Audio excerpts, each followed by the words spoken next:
Emotional eating. Now, it's hard to stop emotional eating, or so they say. People say it's really hard. People say, I've tried and I've failed. I've done everything. Part of the reason why you find it hard is because you believe it's hard and because you've tried lots of things and failed.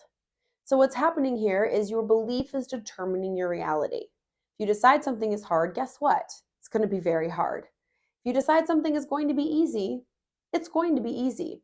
The first step to this is deciding, is it possible? Is it hard? Can you do it? And are your past attempts really going to tell you what's possible in the future?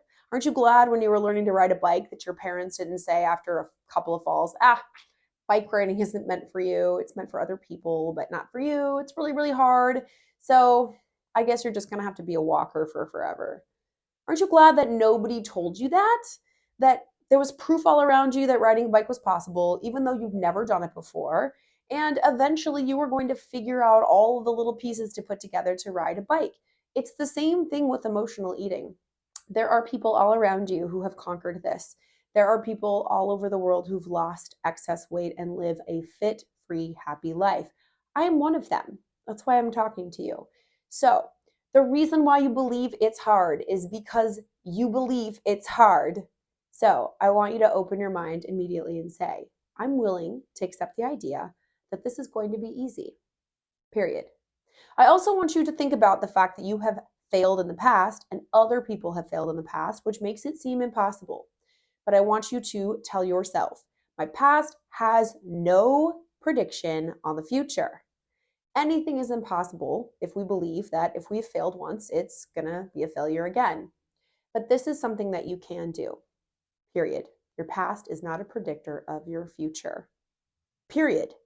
If you're willing to accept that, then you're willing to shake all the old stuff off and dig into this. But this is why emotional eating is so hard, because here's the cycle. I'm going to stop eating, let's use, for example, for this video series, Snicker bars and potato chips. I'm not eating them anymore. And you go for a few days, you don't eat them, you're not tempted by them. And then you go to a party and there's a bowl of potato chips and you say, no, I'm not going to have potato chips. And then later on at the party, somebody tells you something really, really disturbing and you get upset. And all of a sudden, you find yourself mindlessly stuffing potato chips in your face. And later you say, oh my gosh, wow, I did it again. I feel like garbage. I can't believe I did that. I totally forgot. Well, I may as well start tomorrow. And so then you grab the Snicker bars and the Cheetos and the pizza and you have a nice little binge.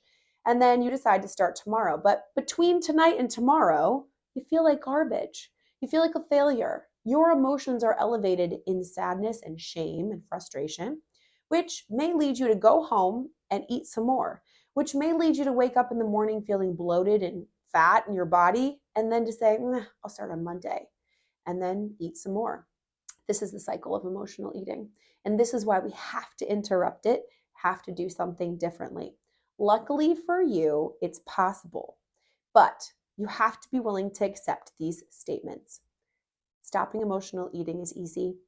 Stopping emotional eating this time is possible. And my past does not predict my future.